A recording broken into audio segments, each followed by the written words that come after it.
करोड़ीमल। बहुत सालों हुए भारत के किसी गांव में करोड़ीमल नाम का अमीर परंतु कंजूस आदमी रहा करता था।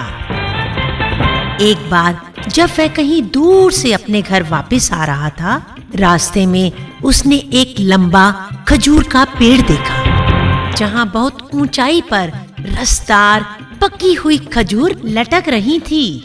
वह सोचने लगा, कितने बढ़िया खजूर यहाँ लटक रहे हैं। यदि मैं किसी तरह इन तक पहुंच जाऊं तो बिना खर्च इतने बढ़िया फल खाकर मजा आ जाएगा। पेड़ तो वह पहले भी कई बार चढ़ चुका था, इसलिए वह पेड़ पर धीरे धीरे चढ़ता गया।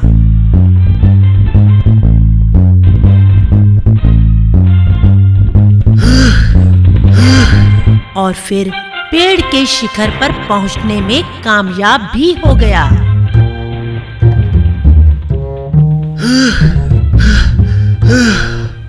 आखिर मैं यहाँ पहुंच ही गया।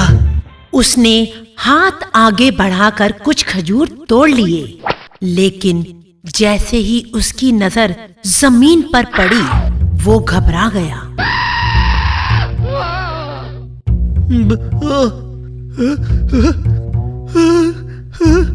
बाप रे, इतनी ऊंचाई तो मैंने सोची नहीं थी। अगर कहीं मैं फिसल गया और जमीन पर जा गिरा तो मेरा तो कचूमा निकल जाएगा। कितना उसके हाथ पांव कांपने लगे। हे प्रभु राम, मेरा जीवन अब तेरे ही हाथ है। तू ही मुझे बचा सकता है। अगर मैं सही सलामत जमीन पर पहुंच गया तो पूरे 1001 ब्राह्मण को भोजन करवाऊंगा। राम राम राम राम राम राम राम राम। उसने अपनी आंखें बंद कर ली और राम राम रटते हुए धीरे धीरे नीचे सरकने लगा। राम राम राम राम राम राम राम राम राम। जब उसे लगा आधी उतराई कर ली तो बोला, डर के मारे मैं कुछ ज्यादा तो नहीं बोल गया। मेरे ख्याल से 501 ब्राह्मणों को भोजन करवाना ही काफी होगा। करोड़ीमल जब और नीचे उतर आया तो राम राम राम राम राम राम राम राम।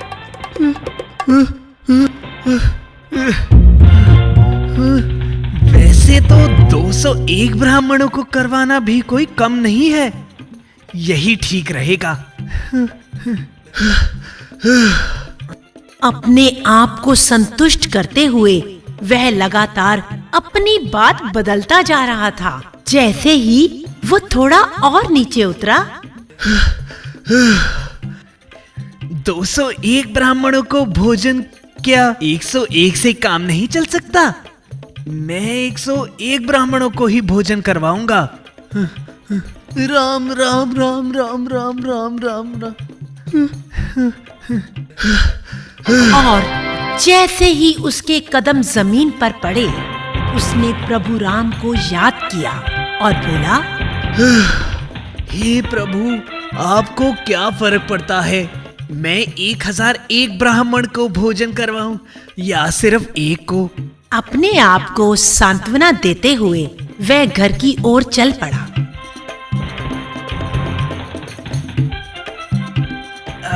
चलो अच्छा ही हुआ, मैंने एक ही ब्राह्मण को भोजन करवाने के लिए प्रभु से कह दिया है, वरना बहुत खर्चा हो जाता। आखिर वह घर पहुंचा। अगले दिन उसने एक ब्राह्मण की खोज शुरू कर दी जो कम खाता हो। आखिर उसने चंदू लाल को न्योता भेज दिया, क्योंकि चंदू लाल की खुराक बहुत कम जो थी। अगले दिन जब वह काम पर जाने लगा, उसने अपनी पत्नी लता से कहा, सुनती हो, आज मैंने चंदूलाल ब्राह्मण को खाने का न्योता दिया है। उसे पूरी तरह संतुष्ट करके भेजना। ठीक है, मैं सब संभाल लूंगी। तुम निश्चिंत होकर काम पर जाओ। चंदूलाल करोड़ी मल के घर के बाहर छुपा सब देख रहा था। जैसे ही करोड़ी मल घर से निकला, चंदूलाल उसके घर जा धमका। मैं यहीं पास से गुजर रहा था, क्योंकि मुझे आज यहाँ भोजन पान के लिए आना है। मैंने सोचा क्यों ना आप पसंद की चीजें आपको बताता जाऊं। उसने लता को एक लंबी सी लिस्ट पकड़ा दी, जिसमें उसने अपनी पसंद की सभी वस्तुओं का उल्लेख किया हुआ था। ठीक है पंडित जी, आप समय पर घर आ जाएं। सारा सामान मैं मंगवा कर रखूंगी। धन्यवाद। दोपहर के भोजन के लिए चंदूलाल आ पहुंचा। उसके लिखे अनुसार सारा सामान पहले से तैयार रखा था। लता ने आदर पूर्वक चंदूलाल को बिठाया। बैठकर चंदूलाल ने अपने साथ लाया हुआ केले का पत्ता वहां बिछा दिया और उसने भगवान को भोग के नाम से सभी वस्तुओं का एक एक पीस उस पत्ते पर रख दिया और बोला, बेटी, भगवान का भोग तब तक पूरा नहीं होता जब तक एक सोने का सिक्का उन्हें भेंट ना किया जाए। लता ने एक सोने का सिक्का उसे दे दिया, क्योंकि ये सब प्रयोजन उसके पति की रक्षा के लिए जो हो रहा था। चंदू मन ही मन मंत्रों का उच्चारण करने लगा। कर्म कांड पूरा करने के बाद उसने चद्दर जमीन पर बिछाई और सारा सामान और सोने का सिक्का उसमें बांध दिया और फिर वो खाना खाने लगा। बेटी, तुम बहुत अच्छी हो। तुमने मेरी बहुत अच्छे ढंग से आओ भगत की है, परंतु ब्राह्मण की सेवा तब तक संपूर्ण नहीं गिनी जाती जब तक उसे एक सोने का सिक्का दक्षिणा में ना दिया जाए। लता ने एक और सोने का सिक्का चंदू को भेंट कर दिया। चंदूलाल लता से 2 सोने के सिक्के हथिया चुका था और अब उसे जल्दी ही यहाँ से निकल जाना चाहिए था। सो वह चुपचाप वहाँ से खिसक लिया।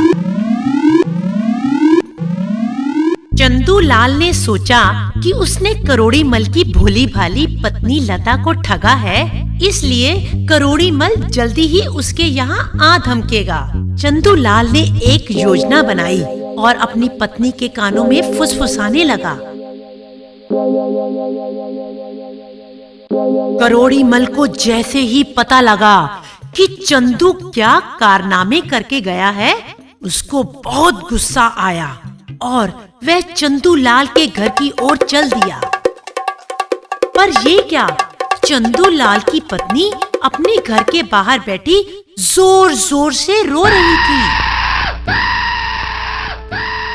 हाय हाय हाय हाय हाय भगवान, क्या हो गया इनको? वह एकदम करोड़ी मल की ओर लपकी और उसे गिरेबान से पकड़ लिया। ओ जालिम, कल तूने ही मेरे पति को न्योता दिया था ना? तूने उसे खाना खिलाया कि जहर दे दिया? जब से वह वापस आया है, ना बोल रहा है, ना हिलजुल रहा है, बेहोश पड़ा हुआ है। हाय भगवान, अब मैं क्या करूं? हमारे पास तो इतने पैसे भी नहीं है कि हम डॉक्टर के पास जाकर दवा दारू कर सकें। करोड़ी मल पूरी तरह डर गया। उसकी सिट्टी पिट्टी गुम हो गई। वो तो लड़ने आया था, पर यहाँ तो दूसरी मुसीबत मुंह बाएं उसके सामने खड़ी थी। ओह, क्या हुआ? मुझे माफ कर दो, रो नहीं। चंदू को कुछ नहीं होगा। अपने बेटे को मेरे यहाँ भेज दो। मैं चंदू के इलाज के लिए 10 सोने के सिक्के और दे देता हूँ। चंदूलाल की पत्नी स्वयं जाकर करोड़ी मल से 10 सिक्के ले आई।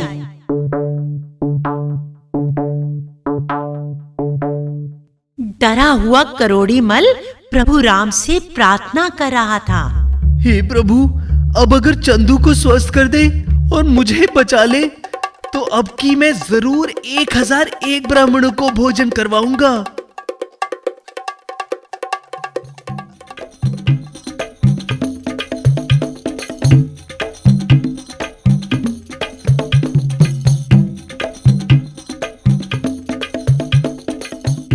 शिक्षा। अनुचित बचत भी नुकसान देती है।